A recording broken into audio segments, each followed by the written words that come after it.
position in one of the important banks in New York and lived there. I lived through the conditions which led up to what is known as the crash of 1929, and I witnessed what is tantamount to a collapse of the structure of the United States as a whole. And much to my surprise, I was confronted by my superiors with in the middle of the panic in which they were immersed, I was confronted with the question, Norm, what do we do now? I was 30 at the time, and I had no more right to have an answer to that question than the man in the moon. However, I did manage to say to my superiors, gentlemen, you take this experience as proof of something that you do not know about banking, and you better go find out what that something is and act accordingly.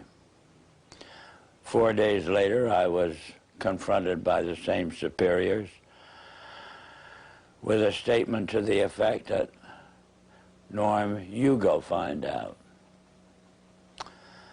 And I really was fool enough to accept that assignment, because it meant that you were going out to search for something and nobody could tell you what you were looking for. But I felt so strongly on the subject that I consented to. I was relieved of all normal duties inside the bank, and 2.5 years later I felt that it was possible to report back to those who had given me this assignment. And so I rendered such a report, and as a result of the report I rendered, I was told the following, Norm, what you're saying is we should return to sound banking. And I said, yes, in essence, that's exactly what I'm saying. Whereupon I got my first shock, which was a statement from them to this effect: we will never see sound banking in the United States again. And they cited chapter and verse to support that statement. And what they cited was as follows: since the end of World War I, we have been responsible for what they call the institutionalizing of conflicting interests, and they are so prevalent inside this country that they can never be resolved. This came to me as an extraordinary shock, because the men who made the statement were men who were deemed as the most prominent bankers in the country. The bank of which I was a part was spoken of as a Morgan bank, and coming from men of that caliber, a statement of that kind made a tremendous impression.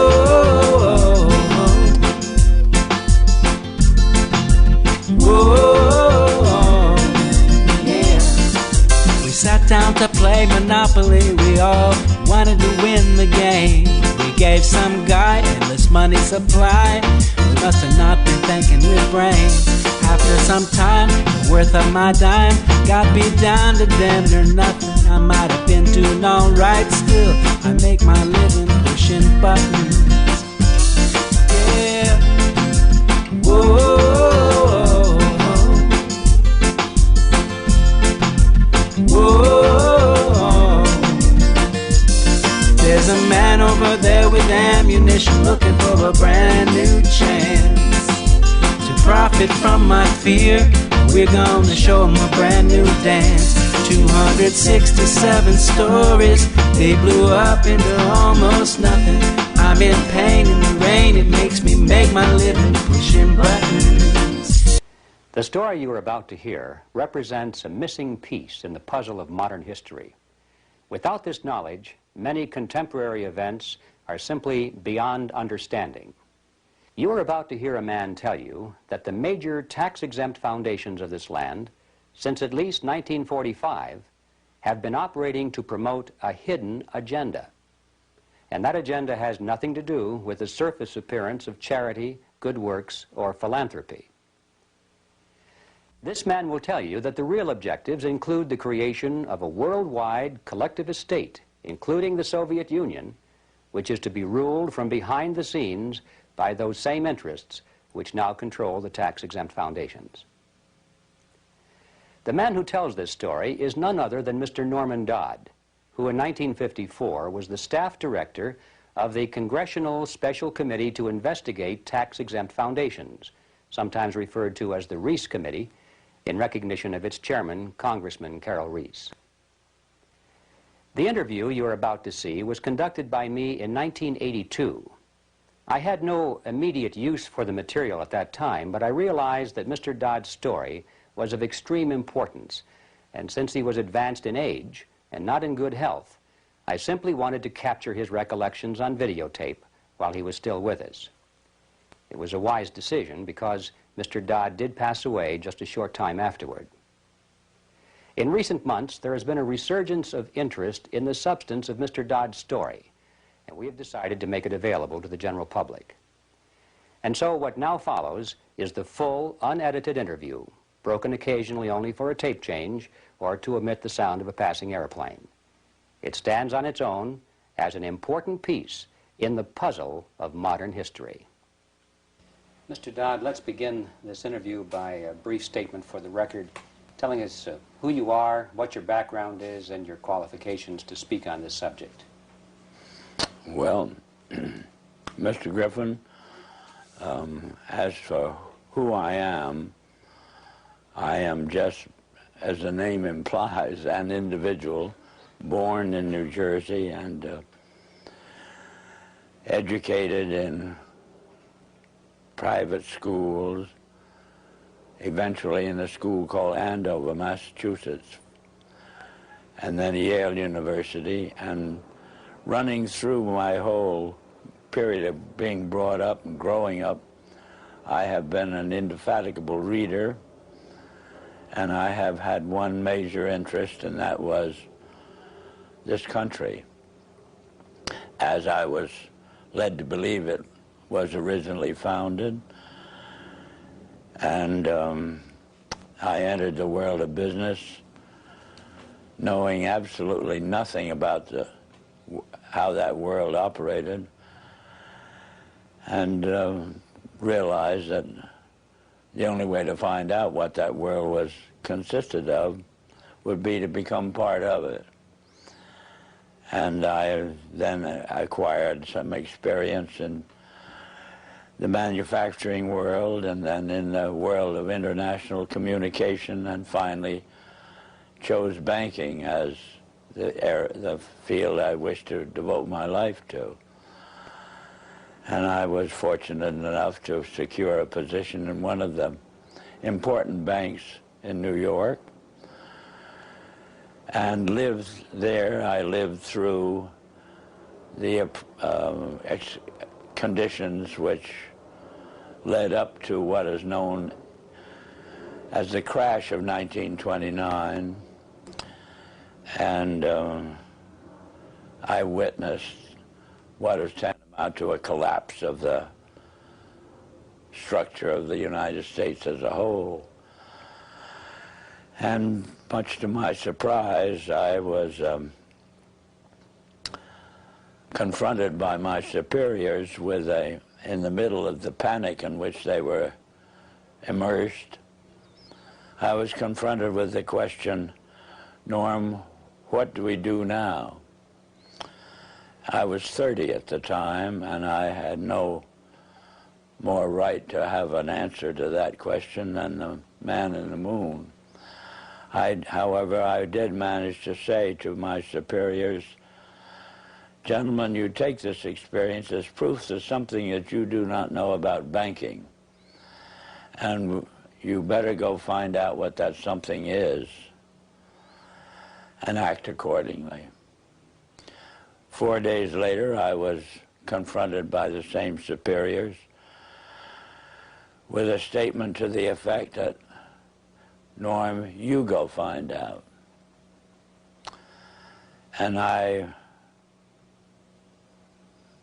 really was fool enough to accept that assignment, because it meant that you were going out to search for something and nobody could tell you what you were looking for. But I felt so strongly on the subject that I consented to. I was relieved of all normal duties inside the bank. And 2.5 years later, I felt that it was possible to report back to those who had given me this assignment. And so I rendered such a report. And as a result of the report I rendered, I was told the following: Norm, what you're saying is we should return to sound banking. And I said, yes, in essence, that's exactly what I'm saying.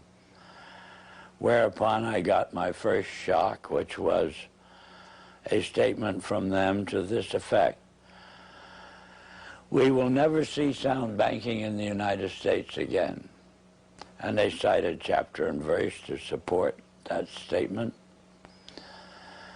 And what they cited was as follows: since the end of World War I, we have been responsible for what they call the institutionalizing of conflicting interests. And they are so prevalent inside this country that they can never be resolved.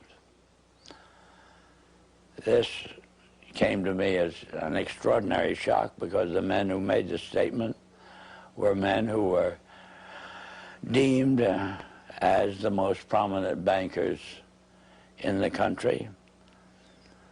The bank of which I was a part was spoken of as a Morgan bank. And coming from men of that caliber, a statement of that kind made a tremendous impression on me. And the type of impression that it made on me was, I wondered if I, as an individual and it's what they call a junior officer of the bank, could, with the same enthusiasm, foster the progress and the policies of the bank.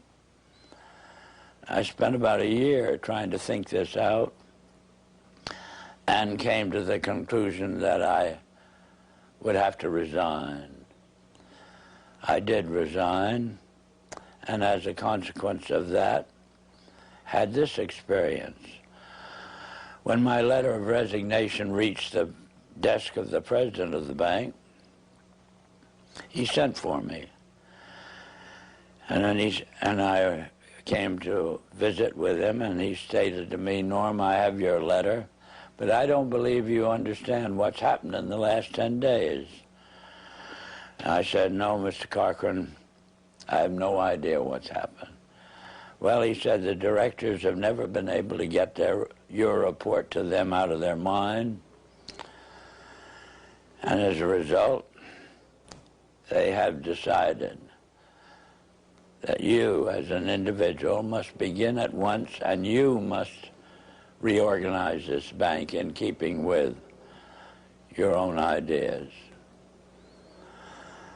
And he then said, now, can I tear up your letter?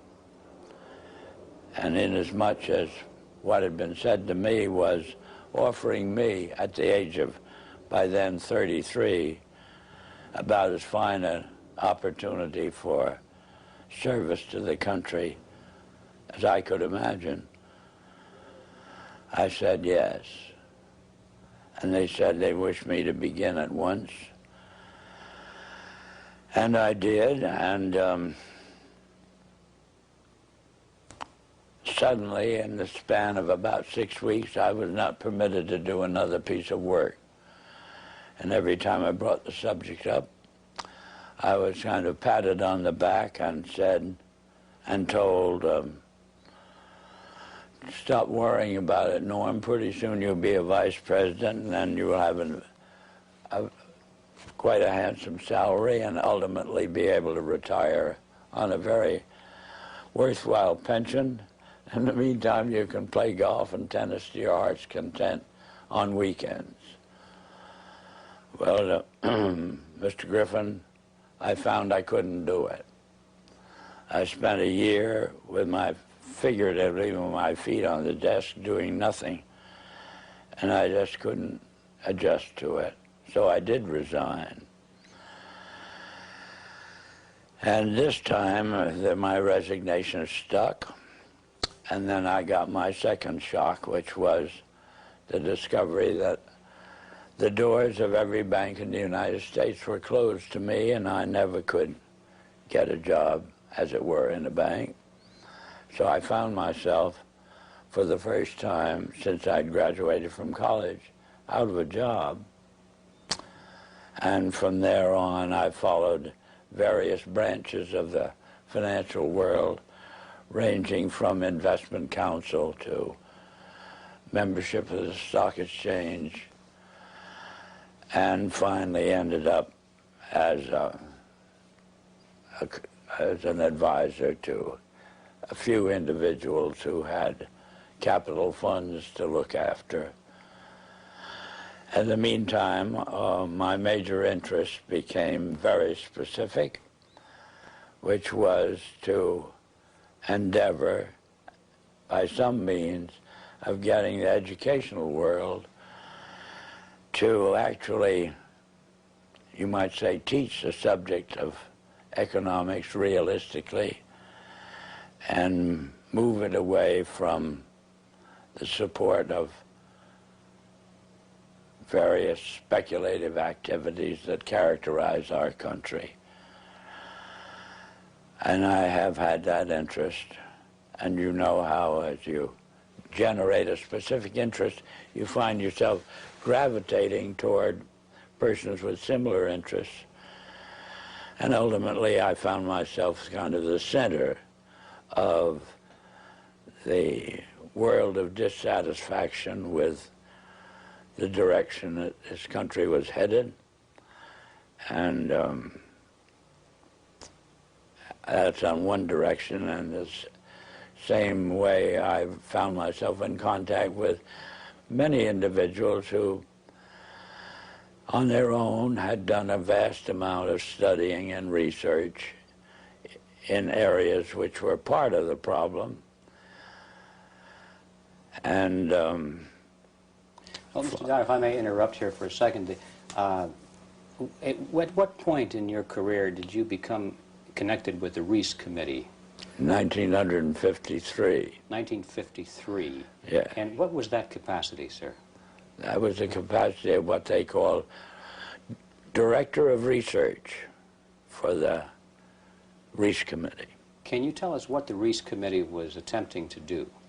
Yes, I can tell you. It was operating and carrying out instructions embodied in a resolution passed by the House of Representatives, which was to investigate the activities of foundations as to whether or not these activities could justifiably be labeled un-American, without, I might say, defining what they meant by un-American. But that was the resolution, and the committee had then the task of selecting a council, and the council in turn had the task of selecting a staff, and he had to have somebody who would direct the work of that staff. And that was what they meant by the Director of Research. What were some of the details, the specifics that you told the committee at that time? Well, Mr. Griffin, in that report, I specifically,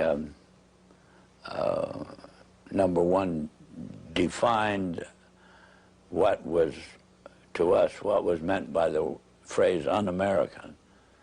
And we defined that in our way as being a determination to effect changes in the country by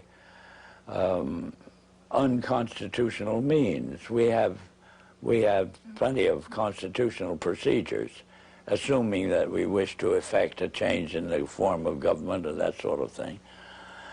And therefore, any effort in that direction which did not avail itself of the procedures which were authorized by the Constitution could be justifiably called un-American.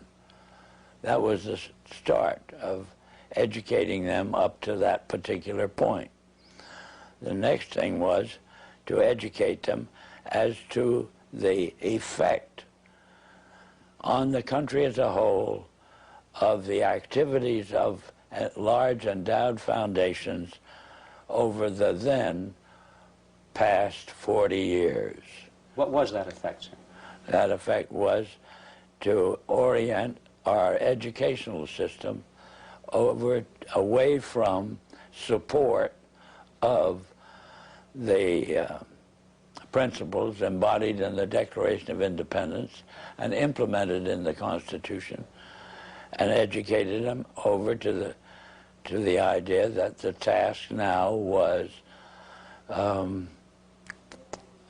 as a result of the orientation of education, to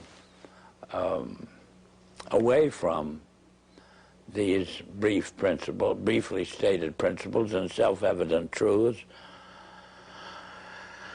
And that's what had been the effect of the wealth which constituted the endowments of those foundations that had been in existence over the largest portion of the span of 50 years,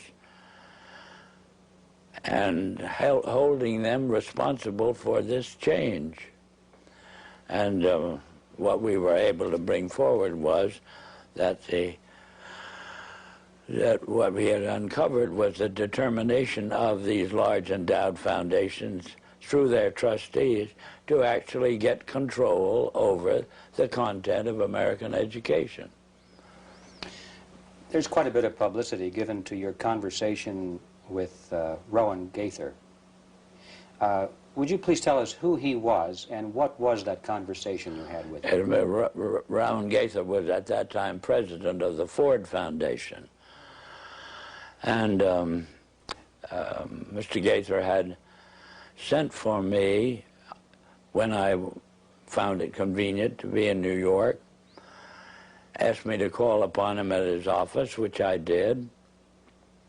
And on arrival, after a few amenities, Mr. Gaither said, "Mr. Dodd, we've asked you to come up here today because we thought that possibly off the record you would tell us why the Congress is interested in the activities of foundations such as ourselves." And before I could think of how I would reply to that statement, Mr. Gaither then went on voluntarily and stated, he said, "Mr. Dodd, all of us that have a hand in the making of policies here have had experience either with the OSS during the war or the European Economic Administration after the war. We've had experience operating under directives, and these directives emanate and did emanate from the White House. Now we still operate under just such directives. Would you like to know what the substance of these directives is?" And I said, "Yes, Mr. Gaither, I'd like very much to know." Whereupon he made this statement to me, namely, "Mr. Dodd, we here operate on in response to similar directives, the substance of which is that we shall use our grant-making power so to alter life in the United States that it can be comfortably merged with the Soviet Union." Well, parenthetically, Mr. Griffin, I've nearly fell off the chair. I of course, didn't, but my response to Mr. Gaither then was, well, Mr. Gaither, I can now answer your first question. You forced the Congress of the United States to spend $150,000 to find out what you just told me. So why don't you I said, of course, legally you're entitled to make grants for this purpose, but I don't think you're entitled to withhold that information from the people of the country to whom you're indebted for your tax exemption. So why don't you tell the people of the country, that's what you told me? And his answer was, we would not think of doing any such thing. So then I said, well, Mr. Gaither, obviously, you forced the Congress to spend this money in order to find out what you've just told me. Mr. Dodd, you have spoken before about some interesting things that were discovered by Catherine Casey at the Carnegie Endowment. Can you tell us that story, please? Yes, I'm glad to, Mr. Griffin. This experience that you have just referred to came about in response to a letter which I had written to the Carnegie Endowment for International Peace, asking certain questions and gathering certain information. And on the arrival of that letter, Dr. Johnson, who was then president of the Carnegie Endowment, telephoned me and said, did I ever come up to New York? And I said, yes, I did, more or less each weekend. And he said, well, when you're next here, will you drop in and see us? Which I did. And again, on arrival at the office of the endowment, I found myself in the presence of Dr. Joseph Johnson, the president, who was a successor to Alger Hiss, two vice presidents, and their own counsel, a partner in the firm, Sullivan and Cromwell. And Dr. Johnson said, after, again, amenities, Mr. Dodd, we have your letter. We can answer all those questions, but it'd be a great deal of trouble. And we have a counter-suggestion. And our counter-suggestion is that if you can spare a member of your staff for 2 weeks and send that member up to New York, we will give to that member a room in the library and the minute books of this foundation since its inception. And we think that whatever you want to find out, or the Congress wants to find out, will be obvious from those minutes. Well, my first reaction was they'd lost their mind. I had a pretty good idea of what those minutes would contain, but I realized that Dr. Johnson had only been in office 2 years, and the vice presidents were relatively young men, and counsel seemed to be also a young man, and I guessed that probably they'd never read the minutes themselves. And so I said I had somebody, I would take it. I would accept their offer, and I went back to Washington, and I selected the member of my staff who was on my staff, having been a practicing attorney in Washington, but she was on my staff to see to it that I didn't break any congressional procedures or rules. In addition to which, she was unsympathetic to the purpose of the investigation. She was level-headed and a very reasonably brilliant, capable lady. And her attitude toward the investigation was, what could possibly be wrong with foundations? They do so much good.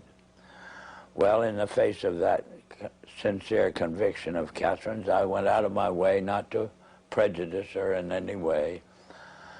But I did explain to her that she couldn't possibly cover 50 years of handwritten minutes in 2 weeks. So she would have to do what we call spot reading. and I blocked out certain periods of time to concentrate on. And off she went to New York. She came back at the end of 2 weeks with the following in the way of, on dictaphone belts. We are now at the year 1908, which was the year that the Carnegie began operations. And in that year, the trustees, meeting for the first time, raised a specific question, which they discussed throughout the balance of the year in a very learned fashion. And the question is there any means known more effective than war, assuming you wish to alter the life of an entire people? And they conclude that no more effective means than war to that end is known to humanity.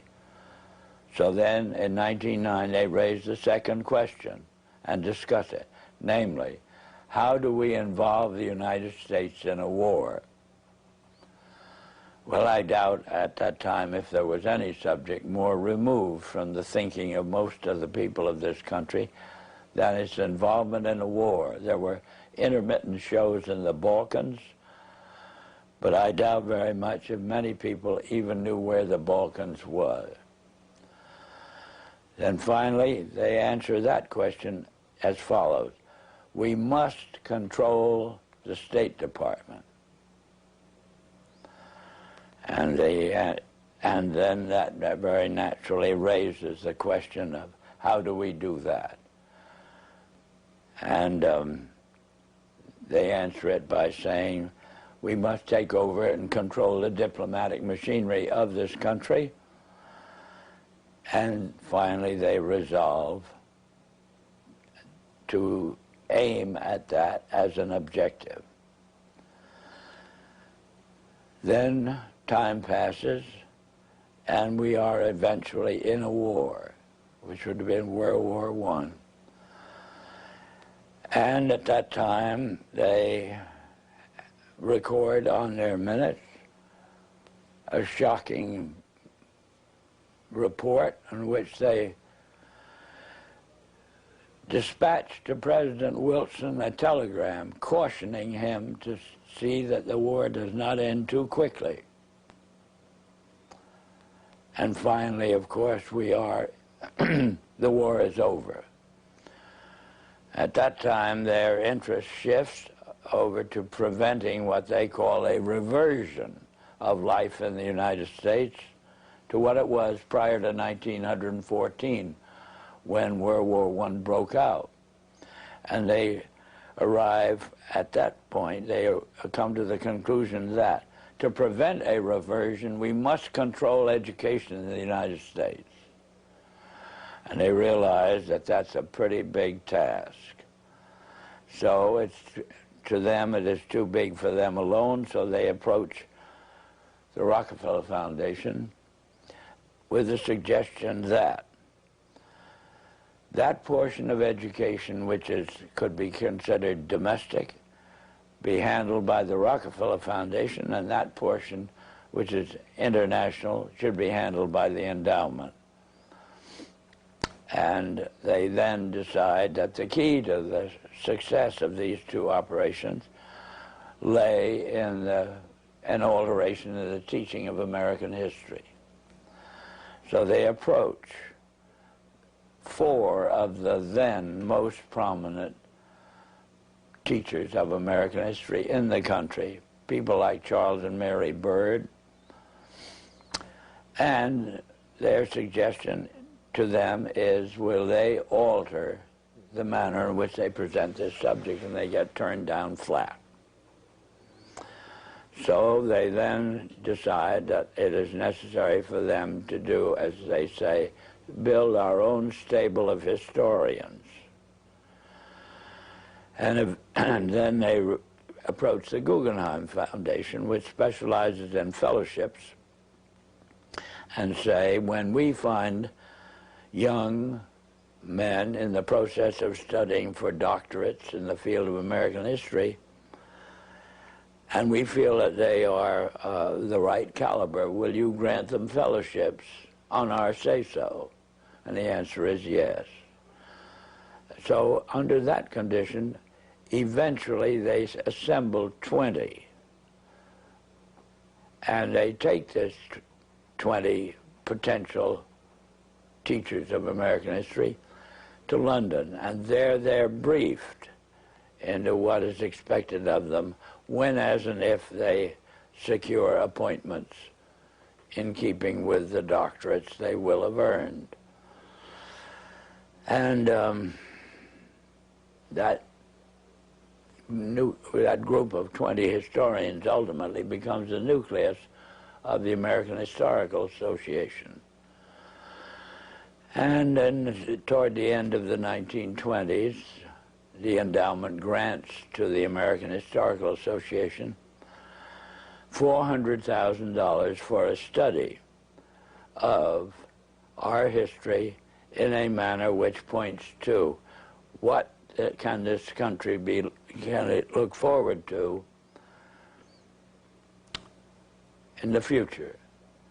And that culminates in a 7-volume study,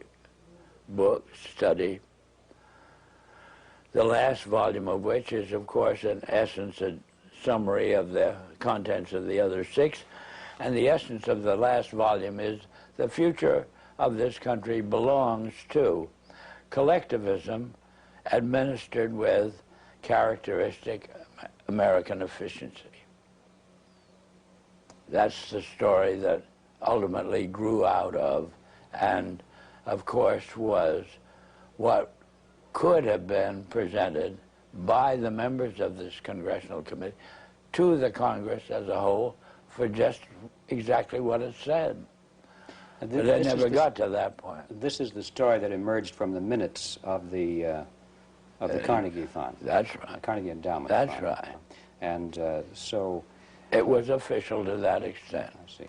And Catherine Casey brought all of these back in the form of dictated notes or verbatim readings of the minutes. On dictaphone belts. Are those in existence today? I don't know. But if they are, they're somewhere in the archives under the control of the Congress, House of Representatives. How many people actually heard those, or were they typed up transcripts made of them?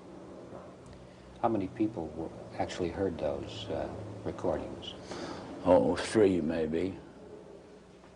Myself, my top assistants, and Catherine. Yeah, I might tell you this experience as far as its impact on Catherine Casey was concerned was she never was able to return to her law practice. If it hadn't been for Carol Reese's ability to tuck her away on a job with the Federal Trade Commission, I don't know what would have happened to Catherine, but ultimately she lost her mind as a result of it. Terrible shock to her. It's a very rough experience to encounter proof of these kinds. Mr. Dodd, what kind, well, can you summarize the opposition to the committee, the Reese committee, and particularly the efforts to sabotage the committee? Well, they began right at the start of the work of an operating staff, Mr. Griffin, and it began on the day in which the committee met for the purpose of consenting to or confirming my appointment to the position of Director of Research. Thanks to the abstention of the minority members of the committee, that is the 2 Democratic members, from voting, why technically I was unanimously appointed. And well, wasn't the White House involved in opposition to well, the committee? not at this particular point, sir. Mr. Reese ordered counsel and myself to visit Wayne Hayes. And Wayne Hayes was the ranking minority member of the committee as a Democrat. So we, counsel and I, had to go down to Mr. Hayes' office, which we did. Mr. Hayes greeted us with the flat statement directed primarily to me, which was that I am opposed to this investigation. I regard it as nothing but an effort on the part of Carol Reese to gain a little prominence, and so I'll do everything I can to see that it fails. Well, I am kind of a strange personality in the sense that a challenge of that nature interests me. Our counsel withdrew. He went over and sat on a couch on Mr. Reese's office and pouted. But I sort of took up this statement of Hayes as a challenge and set myself the goal of winning him over to our point of view. And I started by noticing on his desk that there was a book. And the book was of the type that there are many in these days that would be complaining about the spread of communism in Hungary, or that type of book. And this meant to me that at least Hayes read a book. And so I brought up the subject of the spread of the influence of the Soviet world, and for 2 hours discussed this with Hayes, and finally ended up with his rising from his desk and saying, Norm, if you will carry this investigation toward the goal as you've outlined it to me, I'll be your biggest supporter. I said, Mr. Hayes, I can assure you that I will not double-cross you. Subsequently, Mr. Hayes sent word to me that he was in the Bethesda hospital with an attack of ulcers, but would I come and see him, which I did. He then said, Norm, the only reason I've asked you to come out here is I just want to hear you say again, you will not double-cross me. I gave him that assurance, and that was the basis of our relationship. Meantime, counsel took the attitude expressed in these words, Norm, if you want to waste your time with this guy, as he called him, you can go ahead and do it, but don't ever ask me to say anything to him under any condition on any subject. So, in a sense, that cleared the decks for me to operate in relation to Hayes on my own, and as time passed, Hayes offered friendship, which I hesitated to accept because of his vulgarity. And I didn't want to get mixed up with him socially under any condition. Well, that was our relationship for about 3 months, and then eventually I had occasion to add to my staff, and as a result of adding to my staff a top-flight intelligence officer, both the Republican National Committee and the White House were resorted to stop me from continuing this investigation in the direction that Carol Reese had personally asked me to do, which was to utilize this investigation, Mr. Griffin, to uncover the fact that this country had been the victim of a conspiracy. That was Mr. Reese's conviction. I eventually agreed to carry it out. I explained to Mr. Reese that his own counsel wouldn't go in that direction.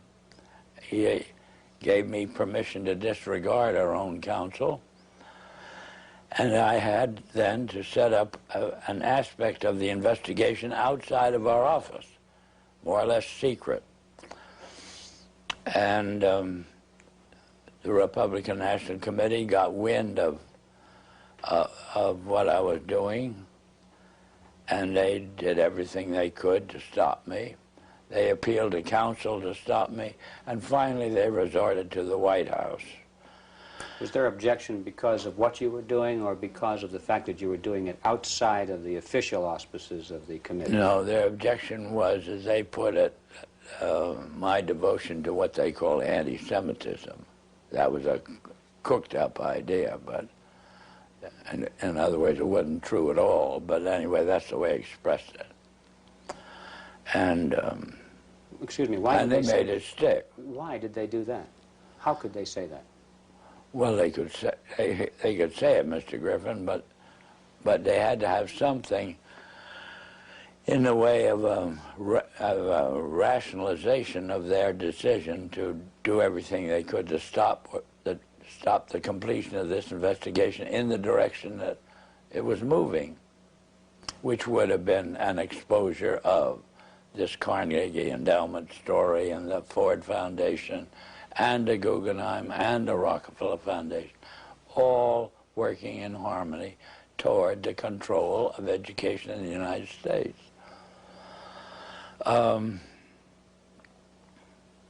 Well, in any event,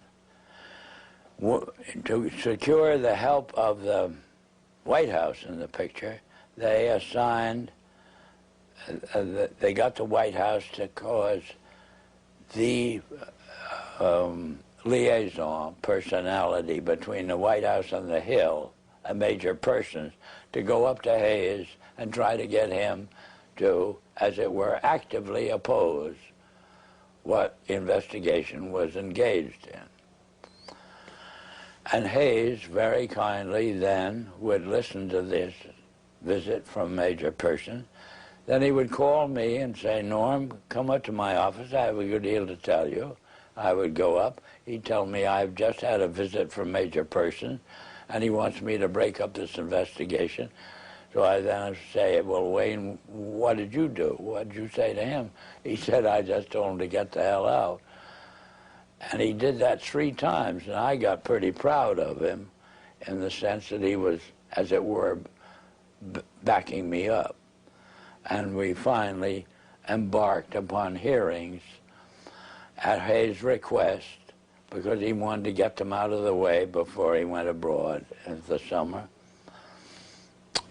And but why were the hearings finally terminated? What happened to the committee? What happened to the committee or the hearing? Or the hearings.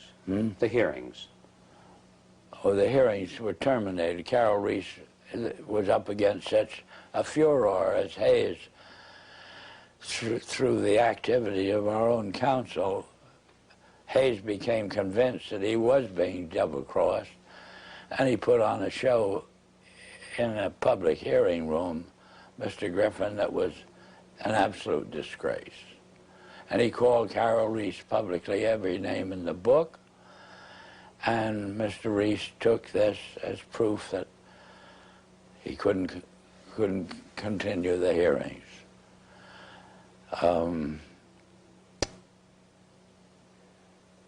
He actually invited me to accompany him when he went down to Hayes' office, and in my presence, with the tears rolling down his face, Hayes apologized to Carol Reese for every done and his conduct, and apologized to me. And I thought that would be enough and Carol would resume. But he never did. The charge of anti-Semitism is kind of intriguing to me. What was the basis of that charge? Was there any basis for it at all? No, the basis that the Republican National Committee used was that the intelligence officer I'd taken on my staff, when I oriented this investigation to the exposure of and proof of a conspiracy, was known to have a book, and the book was deemed to be anti-Semitic. This was childish, but this was the second in command of the Republican National Committee, And he told me I would have to dismiss this person from my staff. Who was that person, sir? Who was that person? The person? Yes. A Colonel Lee Lorraine. Lee Lorraine. Yeah. And what was his book, do you recall? The title of his book? The book they referred to was called Waters Flowing Eastward, which was a very castigation of the Jewish influence in the world. What were some of the other charges made by Mr. Hayes against Mr. Reese? Oh, just that Mr. Reese was utilizing this investigation for his own prominence inside the House of Representatives. That was the only charge Hayes could think of. How would you describe the motivation of the people who created the foundations, the big foundations in the very beginning? What is, or what was their motivation? Their motivation, well, let's take Mr. Carnegie as an example. His publicly declared and steadfast interest was to counteract the departure of the colonies from Great Britain. He was devoted to just putting the pieces back together again. Would that have required the collectivism that they were dedicated to? No. These policies or the foundation's allegiance to these un-American concepts are all traceable to the transfer of the funds over into the hands of trustees, Mr. Griffin.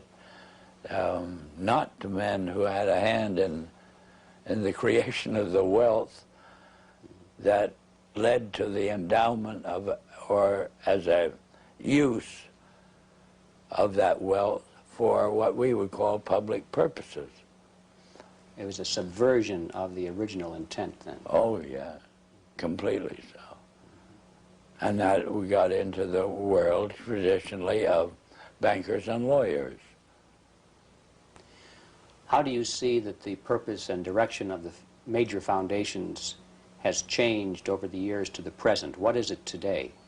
Whole 100% behind meeting the cost of education such as it is presented through the schools and colleges of the United States on the subject of our history has proven our original ideas to be no longer practical. The future belongs to a collectivistic concept, and there's just no disagreement on this. Why do the foundations generously support communist causes in the United States? Well, because to them, what communism represents a means of developing what we call a monopoly. That is, the organization, we'll say, of large-scale industry into an administrable unit.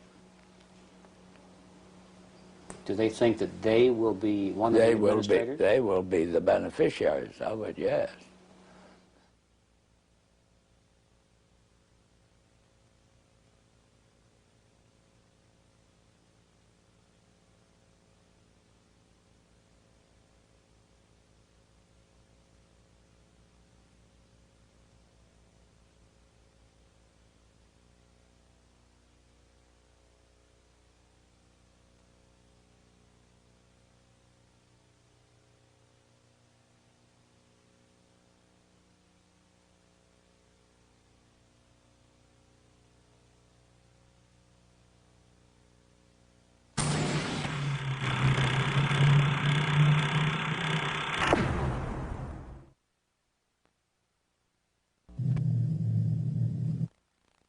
We have seen their kind before.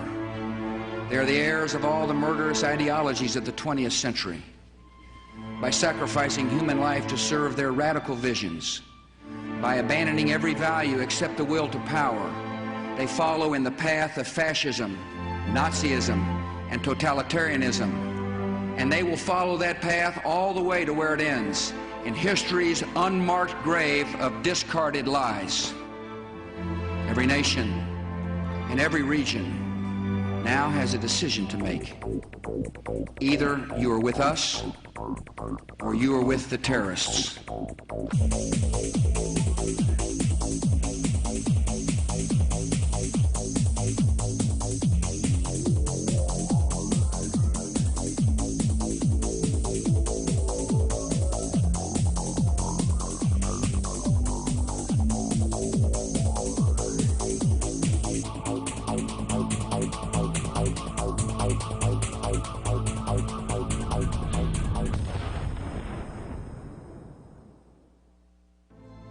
Freedom and fear are at war. The advance of human freedom, the great achievement of our time and the great hope of every time, now depends on us. Our nation, this generation, will lift a dark threat of violence from our people and our future. When freedom is lost, it is lost forever. We are losing the right to make our own determinations about what we think, what we eat, how we protect our health, how we protect our children, and whether, in fact, we are members of a free and democratic society. The purpose of education in America today is not education.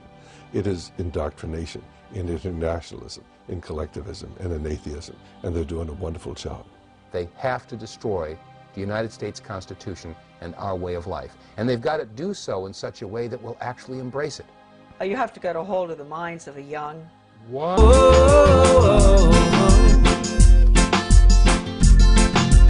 Whoa. Yeah. We sat down to play Monopoly. We all wanted to win the game. We gave some guy endless money supply. We must have not been thinking with brain. After some time, the worth of my dime got me down to damn near nothing. I might have been doing all right still. I make my living pushing buttons. Yeah. Whoa. Whoa. There's a man over there with ammunition looking for a brand new chance. Profit from my fear, we're gonna show them a brand new dance. 267 stories, they blew up into almost nothing. I'm in pain in the rain, it makes me make my living pushing buttons. Yeah, I'm pushing so good, like I know I should. Pushing on the envelope, I give them all plenty of rope. I can see a whole heap of slack I ain't gonna be cutting, as I take my place happy to make my living